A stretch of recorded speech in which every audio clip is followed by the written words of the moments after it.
Jake Morrison felt something was wrong the moment he stepped into the hallway. The air smelled bad, like burnt metal mixed with something else he could not name. His hand moved toward his gun, but then he remembered. The aliens had taken all their weapons 3 days ago. The Galactic Council said it was part of the rules. Jake was a soldier once. Now he worked for the diplomats, keeping them safe during missions to other worlds. This trip was supposed to be easy. The human ship Endeavor was carrying politicians to meet with the Verath people. Humans were new to space, only 2 years in the galactic community. Most aliens still thought of them as children. The alarm had come from Sector 7. That was where the farming equipment was kept. The Verath visitors were supposed to be checking the supplies there. Now the lights were flickering and the air vents were making strange noises. Jake moved carefully down the metal corridor. His boots made soft sounds on the floor.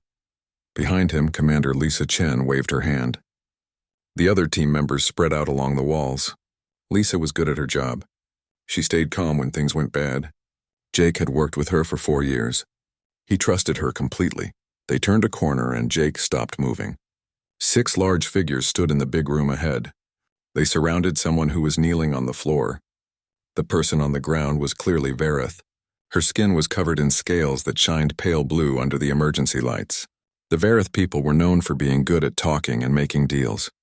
They were also known for being weak. They almost never left their special climate rooms. The 6 figures were Krell mercenaries. They were huge, covered in natural armor that looked like the shell of a giant bug. One of them held a plasma rifle pointed at the Verath woman's head. The weapon could burn a hole through steel. Commander Chen lifted her hand to signal the team to wait. She was right to be careful. Fighting 6 armed Krell without weapons would be crazy. The mercenaries were famous across the galaxy. People said they were impossible to kill. Their thick armor could stop most bullets and energy weapons. But Jake was already moving forward. He had been a Marine before joining the diplomatic corps. They had trained him in hand-to-hand fighting and close combat. The people who hired him thought this background would be useful for protection work. They never thought he would actually need to fight. The first Krell never saw Jake coming. Jake slid under its arms and drove his shoulder into the lower part of its body. He hoped he had found a weak spot. The creature stumbled backward. Jake followed up quickly, hitting the joints where the armor had gaps. He had studied the briefing files. He knew where to strike. The Krell fell hard. Its weapon clattered across the floor and slid under some equipment. The sound echoed in the large room. The other 5 Krell turned at the same time. Their weapons pointed toward Jake. But he was already rolling away, moving behind a big metal pillar just as plasma bolts burned through the air where he had been standing. The heat made his skin tingle even from behind cover. The Verath woman was still on her knees. She turned her head to look at Jake. Her eyes were very large, made for seeing in dark places. They focused on him with a look he could not understand. Her mouth opened a little, showing small pointed teeth. She seemed frozen, like she could not believe what she was seeing. In the galaxy, most species thought physical fighting was primitive and brutal. They had evolved past that kind of violence long ago. They used technology and talking to solve their problems. The idea of fighting without weapons was not just rare. It was something they had never heard of before. Jake knew he had maybe 30 seconds before the Krell got organized. He used every single one of them. He jumped over a cargo box, using his speed to kick the second mercenary in the head. The impact sent the creature stumbling backward. Its helmet cracked from the force. Jake landed low, swept his leg to knock down the third Krell, then drove his elbow into its throat before it could recover. Commander Chen and the team had gotten over their surprise. They spread out through the room, using the boxes and equipment to hide behind. They created distractions that pulled the Krell's attention in different directions. But Jake was the main threat, and the mercenaries knew it. The 4th Krell charged at Jake, its massive arms spread wide to grab him. Jake waited until the last possible second, then stepped to the side. He used the creature's own speed against it. He grabbed its arm, twisted hard, and heard something break inside. The Krell made a loud noise of pain. Jake pushed it forward, sending it crashing into the wall with terrible force. Plasma fire lit up the room as the remaining Krell opened fire with everything they had. The bolts hit the walls and equipment, leaving black scorch marks. Jake dove behind a stack of metal crates. He felt the heat wash over his back. He came up running, moving in a zigzag pattern between cover points. He never stayed still long enough for them to aim properly. The Vareth woman still had not moved. She stayed on her knees watching Jake with intense focus. Her hands were pressed together in front of her chest. They were shaking slightly. The blue scales on her neck had turned to a deep purple color. Jake remembered from the briefing that this meant fear mixed with something else. Maybe wonder or amazement. Jake grabbed a piece of broken equipment from the floor and threw it at the fifth Krell. The creature lifted its weapon to block the flying object. Jake was on it before the equipment hit the ground. He climbed the mercenary like it was an obstacle course. He wrapped his legs around its thick neck and pulled sideways with all his strength. The Krell dropped to the floor. Jake rolled away just as the last mercenary fired in his direction. He could feel the tiredness starting to set in. His muscles hurt and his breathing was getting harder. But he could not stop, not while the Vareth woman was still in danger. The final Krell was smarter than the others. It kept its distance, firing constantly while trying to get into position for a clear shot. Jake's team was pinned down behind cover. They could not help without getting hit by the plasma barrage. Jake looked around quickly. He was running out of places to hide. He was running out of energy. He was running out of time. The mercenary was patient. It was happy to wait him out. In a few more seconds, it would have a perfect shot and Jake would have nowhere to go. Then he saw it. A fire suppression canister was mounted on the wall, just close enough to reach. It was a dangerous plan, but it was his only option. He had to try. Jake lunged for the canister. He ripped it free from the wall mounts and threw it at the Krell with all the strength he had left. The mercenary saw it coming and fired. The plasma bolt punched through the pressurized container. The explosion of foam and gas filled the entire bay.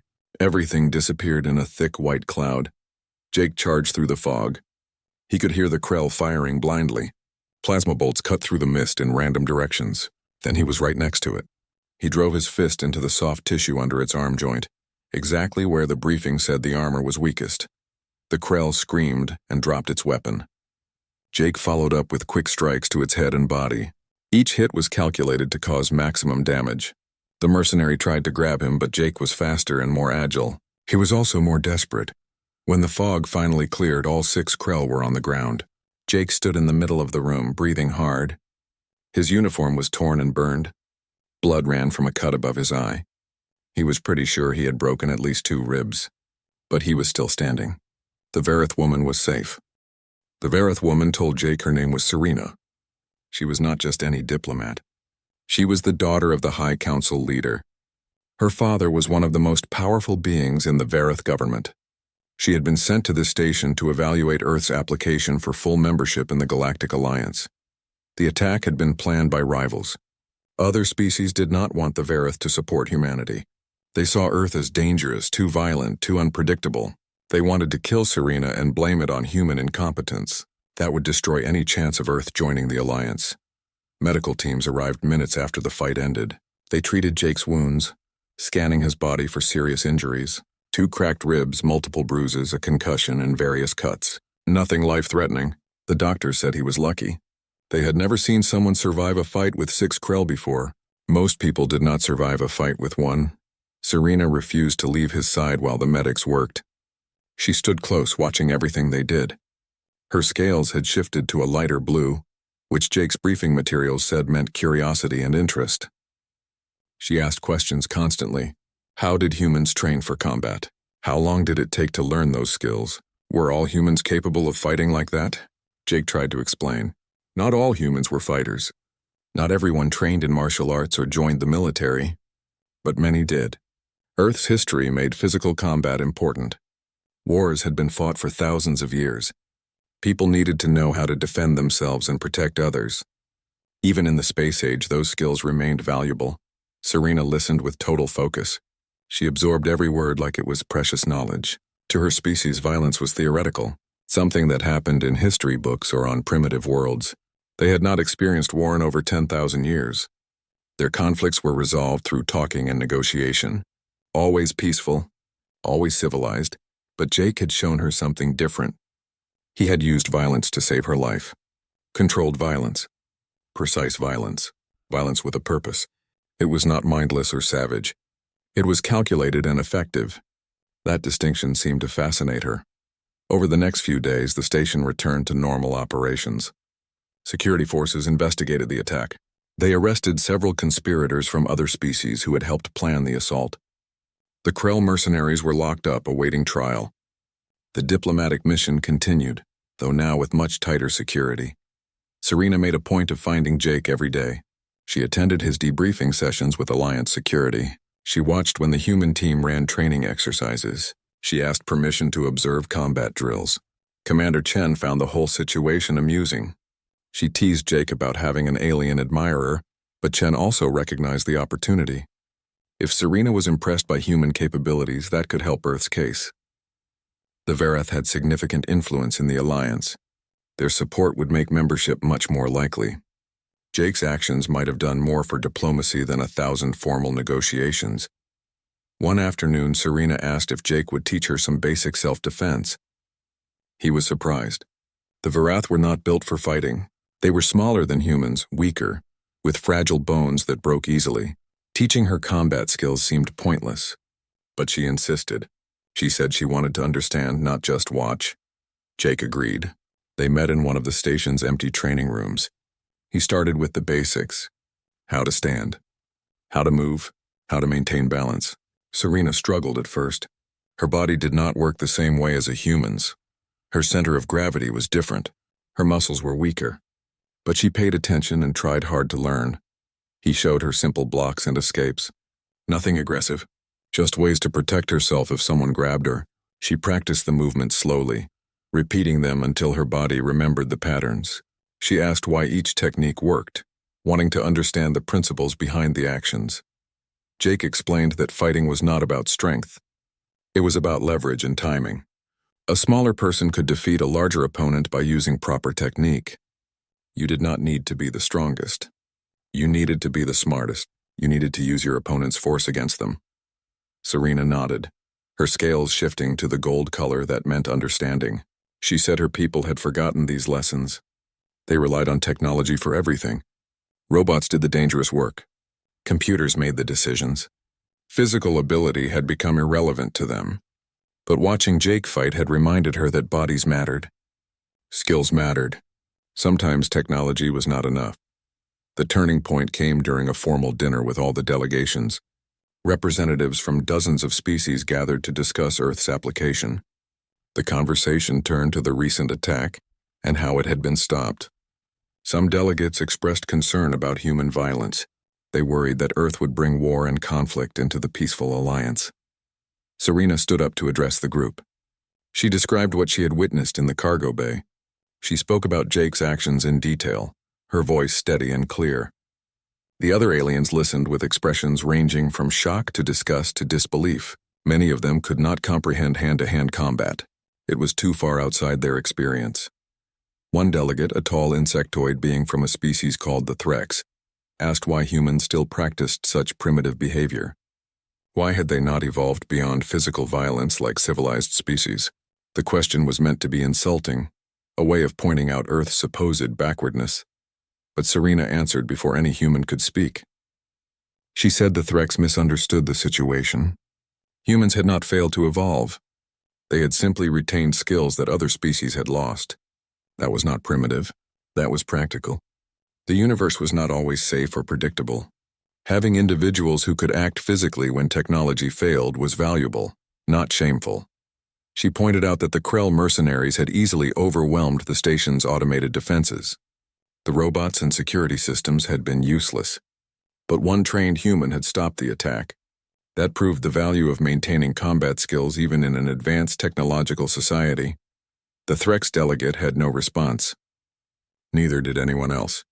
The logic was hard to argue against. Serena had made her point clearly and effectively. After the dinner, Jake found Serena on one of the observation decks. She stood by the large windows looking out at the stars. He thanked her for defending humanity. She said it was not about defending anyone. It was about stating the truth. She had seen something in that cargo bay that challenged everything she believed about civilization and progress. She could not ignore it. Jake asked what she meant. Serena turned to face him, her large eyes reflecting the starlight. She explained that her species had always equated peace with weakness. They believed that giving up violence made them superior to other species. They thought physical combat was a sign of being less evolved, less intelligent, less advanced. But watching Jake fight had shown her something different. He had been violent, yes. But he had also been controlled and purposeful. Every action had a reason. Every strike had a target. He had not attacked out of anger or hate. He had fought to protect someone weaker. That was not primitive behavior. That was heroic behavior. Her people had confused peace with safety. They thought avoiding violence meant they were safe. But the attack proved that was an illusion. The galaxy had dangerous elements. Pirates, mercenaries, aggressive species that did not respect peaceful intentions. Someone had to be willing to stand against those threats. Someone had to be capable of fighting when talking failed. Humans, she said, understood this truth. They had not abandoned their warrior heritage because they knew it might be needed someday. That was not backwardness. That was wisdom. Jake listened quietly. He had never thought about it that way. For him, combat training was just part of life, something you learned like any other skill. But Serena was looking at it from the perspective of a species that had lost that knowledge. To her, what seemed normal to him was revolutionary. They talked for hours that night. Serena asked about Earth's military history, about famous battles and warriors. Jake shared what he knew, explaining how conflict had shaped human culture and development. War had driven technological innovation. The need to defend territory had created strong governments. Fighting had taught humans about courage, sacrifice, and loyalty. Serena absorbed it all. She said her people had paid a price for their peace. They had become dependent on others for protection. They hired mercenaries like the Krell when threats emerged. They relied on alliance military forces to keep them safe. That meant they had lost control of their own security. They were vulnerable in ways they did not even recognize. Jake asked if she thought the Vareth should start training warriors again. She considered the question for a long time before answering. She said no, probably not. Her people were too far removed from that way of life. Their bodies were not suited for combat. Their culture rejected violence too strongly. Changing all that would take generations, but they could learn from humans. They could appreciate what Earth brought to the Alliance. They could support including a species that had not forgotten how to fight. That would make everyone safer. That would balance the Alliance, giving it both diplomatic solutions and physical capability when needed. It was. 2 months passed since the attack. The diplomatic mission continued, but everything had changed. Serena's report to the Varath High Council had caused significant debate back on her homeworld. Half the government wanted to support Earth's application immediately. The other half remained cautious, worried about introducing a warrior species into the peaceful alliance. Meanwhile, other incidents across the galaxy began to shift opinions. A research station was attacked by pirates. The automated defenses failed, just like they had during the attack on the station where Jake and Serena met. But this time there was no one capable of physical intervention. The pirates killed 3 researchers before Alliance military forces arrived hours later. A cargo freighter was hijacked in neutral space. Again, the crew had no way to resist. They relied entirely on technology that the pirates easily disabled. The criminals took everything valuable and left the crew stranded. It took 2 days for rescue ships to reach them. These events highlighted a growing problem. The Alliance had become too dependent on automated systems. Most species had lost the ability to defend themselves physically. When technology failed or was sabotaged, they were helpless. The few warrior species in the galaxy, like the Krell, often worked as mercenaries for criminals. That created a serious imbalance. Serena used these examples in her arguments. She wrote papers and gave speeches about the need for physical security capabilities within the Alliance. She did not advocate for violence or militarism. She simply pointed out that having skilled protectors available would deter crimes and save lives. Jake continued his work, unaware that his actions had sparked such wide debate. He trained his team, maintained security on the station, and spent his free time teaching Serena self-defense techniques. She had become surprisingly good at the basics. Her small size and light build actually helped with certain moves that relied on speed and agility, rather than strength. One day, Commander Chen called Jake to her office. She had news. The Galactic Alliance had issued a request. They wanted a demonstration of human security capabilities. A neutral evaluation team would observe Earth's military and law enforcement training to assess whether humans could be trusted with security responsibilities. Jake asked what that meant for him. Chen smiled and said he would be leading the demonstration. The Alliance wanted to see the same techniques he had used against the Krell mercenaries. They wanted to understand how human combat training worked and whether it could be integrated into Alliance security operations. The demonstration took place 3 weeks later on a special facility built for the occasion. Representatives from 24 species attended. They sat in observation galleries overlooking a large training floor. Jake and his team were down on the floor, preparing to show various combat scenarios. Serena sat in the front row of the gallery. Her father, the Varath High Council leader, sat beside her. He was an old Varath. His scales faded to pale gray with age. His eyes were sharp, though, missing nothing as he watched the humans prepare. The demonstration began with basic hand-to-hand combat. Jake fought against other members of his team, showing different techniques and explaining the principles behind each move. The alien observers watched with various reactions. Some seemed interested. Others looked uncomfortable or confused. Then they moved to armed scenarios. Jake's team demonstrated how to disarm opponents carrying weapons. They showed techniques for dealing with knives, clubs, and even energy weapons.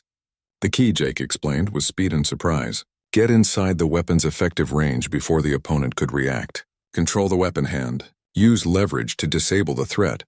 The final scenario was the most dramatic. They recreated the situation from 2 months ago, with 6 opponents armed with training weapons surrounding a single hostage. Jake had to neutralize all 6 threats and rescue the hostage without anyone getting hurt. He moved through the scenario exactly as he had during the real attack, fast and precise, using the environment, controlling the engagement. His opponents were skilled, but Jake was better. Within 2 minutes, all 6 were disarmed and on the ground. The hostage was safe. The observation gallery was silent. Then Serena's father stood up. He was a dignified old Varath, and when he spoke, everyone listened. He said he had come to this demonstration with strong doubts about humanity. He had worried that Earth would bring chaos and violence to the peaceful Alliance, but watching the demonstration had changed his mind. He saw discipline in human combat techniques. He saw control and precision. Most importantly, he saw purpose. Humans did not train to hurt others. They trained to protect others. That distinction was crucial. He announced that the Varath High Council would support Earth's application for full Alliance membership. Moreover, they would propose a new initiative. Human security specialists would be made available to help protect vulnerable Alliance facilities and personnel, not as soldiers or warriors, but as guardians trained to act when peaceful solutions failed. Other delegates began to speak, some in support, some still expressing concerns. But the momentum had shifted. Serena's father was one of the most respected leaders in the Alliance. His endorsement carried significant weight. After the demonstration, Jake found himself surrounded by alien diplomats asking questions. They wanted to know about training methods, about human physiology, about the ethics of combat. He answered as best he could, trying to explain concepts that were natural to humans but completely foreign to most other species. Serena approached with her father. She introduced them formally, though Jake had already figured out who the old Varath was. He felt nervous meeting someone so important, but Serena's father put him at ease quickly. He thanked Jake for saving his daughter's life. He said the debt could never be fully repaid, but he would do what he could to help Earth find its place in the galaxy. Jake said he had only done his job. He did not deserve special recognition for protecting someone in danger. That was what any decent person would do. Serena's father smiled, his scales shifting to warm gold.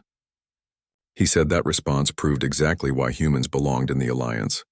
They saw protecting others as a basic duty, not as something extraordinary. That attitude was rare and valuable. The weeks following the demonstration were busy. Committees formed to discuss integration protocols. Training programs were proposed. Security assessments were conducted at facilities across Alliance space. Jake found himself traveling constantly, consulting with different groups, explaining human methods and capabilities. Commander Chen was promoted to head the new Human Security Initiative. She selected Jake as her deputy, putting him in charge of training and deployment operations. It was a huge responsibility, but also an incredible opportunity. Earth would finally have a meaningful role in galactic affairs. Serena continued her research on human culture and combat traditions. She wrote extensively about the philosophy behind martial arts, about how physical training could develop mental discipline and ethical awareness. Her work helped many species understand that human warrior traditions were not about glorifying violence, but about cultivating character and responsibility. 6 months after the initial attack, the vote finally took place. The Galactic Alliance Council gathered to decide on Earth's membership application. The debate lasted 3 days. Arguments were made on both sides. Some delegates worried about human aggression. Others pointed to the value humans could provide. In the end, the vote was not unanimous, but it was decisive. Earth was granted full membership with certain conditions. Human security forces would be available for Alliance operations. In exchange, Earth would participate fully in governance and trade. Humans would have a voice in galactic affairs. Jake watched the vote from the observation gallery alongside Serena. When the results were announced, she turned to him with her scales showing bright gold happiness. She said they had done it. Together, they had helped bridge the gap between two very different cultures. Jake felt a sense of accomplishment, but also humility. He had not set out to change anything. He had simply acted when action was needed. Everything else had followed from that one moment in the cargo bay, when he decided to fight 6 armed Krell to save a woman he did not know. Sometimes the smallest choices have the biggest consequences. Sometimes doing the right thing in the moment can change the course of history. Jake had learned that lesson in the most dramatic way possible. The celebration that followed the vote was massive. Representatives from every Alliance species gathered for the ceremony welcoming Earth as a full member. Speeches were made. Treaties were signed. Promises of cooperation and mutual support were exchanged. During the formal dinner, Serena gave a speech about her experiences with humans. She talked about the day Jake saved her life, about her initial shock and fear, about how her understanding had grown through learning and friendship. She said humans had taught the Alliance an important lesson about the balance between peace and protection, between diplomacy and defense. Jake sat at the main table, uncomfortable with all the attention. He was not used to being celebrated. Marines were taught to do their duty without expecting recognition, but he understood the symbolic importance of the moment. He represented not just himself but all of Earth. His actions had given humanity a chance to prove itself.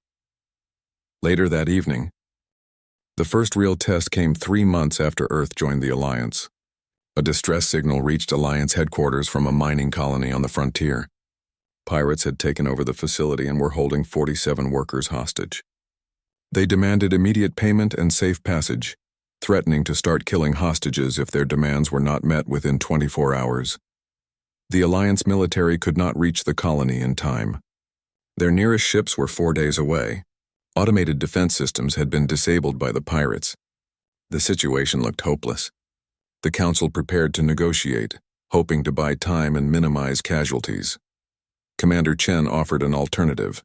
A small team of human security specialists could reach the colony in 6 hours using a fast courier ship. They could attempt a rescue operation while diplomatic channels kept the pirates talking. It was risky, but it was the only option that might save the hostages. The Council debated for 2 hours. Some members argued it was too dangerous. Others worried about the precedent of using force instead of negotiation. But eventually they agreed. The lives of 47 beings were at stake. They had to try. Jake led the rescue team. 6 other human specialists went with him, all veterans with extensive training in hostage rescue and close-quarters combat. They reviewed intelligence about the mining facility during the flight, studying layouts and identifying potential entry points. The pirates were professional criminals, not random thugs. They had planned the attack carefully, disabling communications and security systems before making their move. They had weapons and numbers on their side, but they did not expect anyone to attempt a physical rescue. Most Alliance species would never risk such an operation. The team approached the colony using the courier ship's stealth capabilities. They docked at an auxiliary airlock far from the main facility. The pirates were focused on the primary entrance, where they expected any response to come from. That gave the humans an opportunity. Jake and his team entered through maintenance tunnels that ran beneath the mining complex. The tunnels were cramped and dark, designed for automated repair drones rather than people. But humans could adapt to difficult conditions. They moved quietly, following the facility blueprints heading toward the central processing area where the hostages were being held. They encountered the first pirate sentry at Junction 7.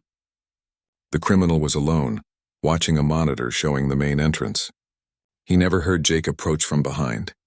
A quick strike to the neck and the sentry was unconscious. The team secured him and continued forward. The second and third sentries went down just as quickly. The pirates had grown careless, confident that no resistance would come. That confidence was their weakness. The humans moved through the facility like ghosts, eliminating threats silently and methodically. When they reached the central processing area, Jake assessed the situation through a ventilation grate. 20 pirates occupied the large room. The hostages were gathered in one corner, guarded by 4 armed criminals. The other pirates were scattered throughout the space, some monitoring communications, others watching the entrances. Jake signaled his team. They had practiced this scenario dozens of times during training. Each person knew their role. They moved into position, using the facility's structure for cover. Then Jake gave the signal. The humans struck simultaneously from multiple angles. Jake dropped through the ventilation shaft directly into the middle of the room, targeting the pirates near the hostages first. His team breached through 3 different access points, catching the criminals completely by surprise. The fight was over in 90 seconds. The pirates never had a chance to organize a defense. The humans moved too fast, hit too hard, used tactics that the criminals had never encountered before. Within minutes, all 20 pirates were disarmed and restrained. Not a single hostage was hurt. Jake helped the hostages to their feet. They were various species, all looking shocked and confused. Most of them had never seen humans before. They did not understand what had just happened or how they had been rescued. One hostage, a Verith engineer, asked Jake if he was from Earth. When Jake confirmed, the engineer's scales turned gold. He said he had read Serena's papers about human capabilities. He had not really believed it until now. Seeing was different from reading. The Alliance military arrived 4 days later as originally expected. By then the situation was fully resolved. The pirates were in custody. The hostages were safe. The facility was secure. The operation had been a complete success. News of the rescue spread quickly through Alliance space. The story was remarkable enough that it captured widespread attention. Humans had done something that seemed impossible to most species. They had conducted a successful hostage rescue against armed opponents without a single casualty. The reaction was mixed. Many species expressed gratitude and relief. The families of the rescued hostages sent messages of thanks to Earth. Some governments requested human security consultants to help improve their own protection protocols, but others remained uncomfortable with the whole situation. They argued that using physical force, even to save lives, set a dangerous precedent. They worried that humanity's presence would encourage more violence rather than less. These critics wanted strict limitations on how human security forces could be used. Serena found herself in the middle of the debate again. She defended the rescue operation, arguing that saving 47 lives justified the use of force. She pointed out that the pirates had initiated the violence, not the humans. The rescue team had simply responded to an emergency when no other option existed. She also emphasized that the operation had been conducted with remarkable restraint. Not a single pirate had been killed. The human team had used precise force to disable threats without causing permanent harm. That showed discipline and control, not bloodlust or aggression. The Alliance Council eventually issued guidelines for human security operations. Clear rules were established about when and how force could be used. Every operation required approval from multiple oversight committees. Detailed reports had to be filed after each incident. The bureaucracy was frustrating, but Jake understood its purpose. Trust had to be earned gradually. Over the following year, human security teams conducted 17 more operations across Alliance space.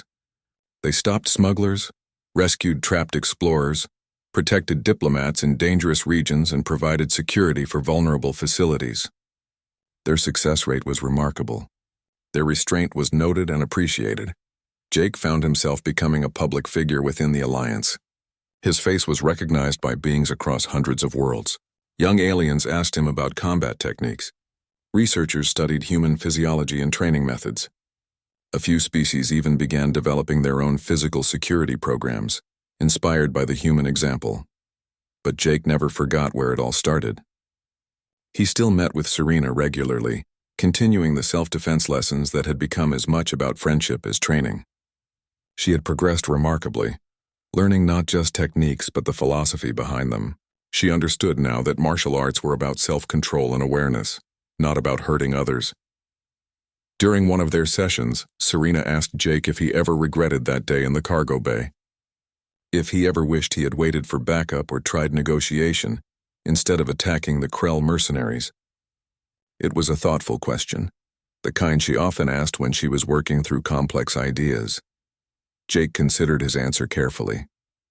He said no, he did not regret it. Waiting would have meant Serena's death. Negotiation was not possible with enemies who were actively trying to kill someone. He had made the only choice that could save her life. Everything that followed was just consequence. Serena nodded, her scales showing thoughtful purple.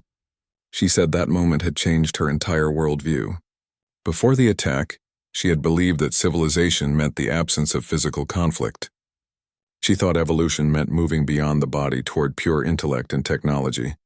But Jake had shown her that the body still mattered. Physical capability still had value. Sometimes the most advanced solution was also the most primitive. Using your own hands to protect someone was not barbaric. It was fundamental. It was human in the best sense of the word. Jake smiled at that.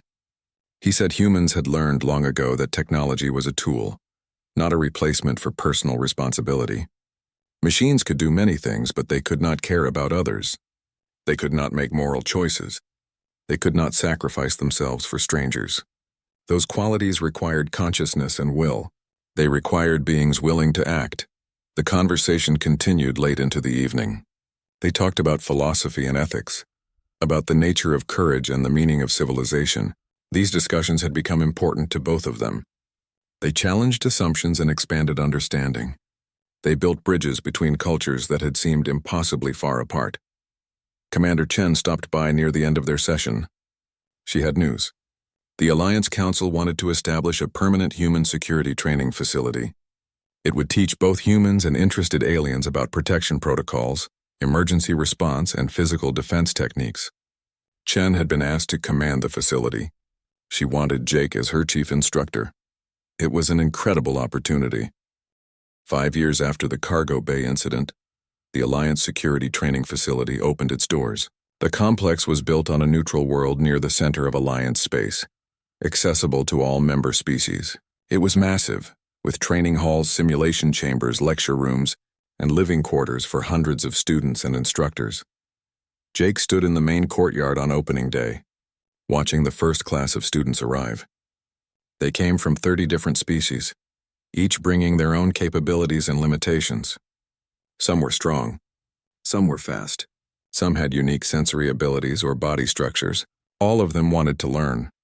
The curriculum Jake developed focused on universal principles rather than species-specific techniques. He taught awareness and assessment, how to recognize threats, how to evaluate situations, how to make quick decisions under pressure. These mental skills applied to everyone, regardless of physical form. Physical training was adapted for each species. What worked for humans might not work for beings with different anatomy, but the underlying concepts remained constant. Use leverage, control positioning, exploit weaknesses, protect yourself and others. These ideas could be expressed in countless ways. Serena taught classes on ethics and philosophy. She helped students understand when force was appropriate and when other solutions were better. She emphasized that learning to fight did not mean you should want to fight. The goal was to be capable but peaceful, ready but restrained. Her classes were popular, especially among species that had never considered these questions before. She created a framework for thinking about violence that made sense to peaceful species. She showed them that acknowledging danger did not mean abandoning their values. It simply meant being prepared. Commander Chen ran the administrative side of the facility. She dealt with Alliance bureaucracy, coordinated with military organizations, and ensured proper resources were available. Her organizational skills made everything run smoothly. Without her, the facility could not have functioned. The facility's reputation grew quickly. Students who completed the program returned to their homeworlds with new skills and perspectives. Some joined Alliance security forces. Others became trainers themselves, spreading the knowledge further. A few even started their own programs, adapting what they learned for their specific cultures. But success brought challenges. Not everyone approved of what the facility represented. Some species still believed that physical training was unnecessary or dangerous. They worried about encouraging violence in a peaceful society. They filed complaints and requested investigations. Jake understood their concerns. He had spent years explaining that fighting ability did not create violent people. Lack of control and discipline created violent people. Proper training taught restraint as much as technique. Students learned when not to act as much as when to act. The facility's record supported this claim. Graduates were involved in fewer violent incidents than the general population. They were better at de-escalating conflicts because they understood how violence worked and what it cost. They knew their capabilities, which gave them confidence to avoid unnecessary confrontations. 3 years into operation, a major incident tested everything the facility had built. A terrorist group attacked a civilian transport carrying delegates to a peace conference. The attackers disabled the ship's systems and took everyone hostage, demanding political concessions. Among the hostages were 2 graduates of the security facility. One was human, a young woman named Kate who had completed advanced training the previous year. The other was Vareth, a student of Serena's who had learned basic self-defense despite his species' physical limitations. The situation looked hopeless. The terrorists were well armed and positioned. Alliance forces were too far away to help. Negotiations were going nowhere. It appeared that hostages would die before any rescue could arrive. But Kate and the Vareth graduate did not wait for rescue. They coordinated quietly with other hostages, preparing a plan. When the terrorists made a mistake and left a weapon temporarily unguarded, they acted. Kate moved first, using techniques Jake had taught her.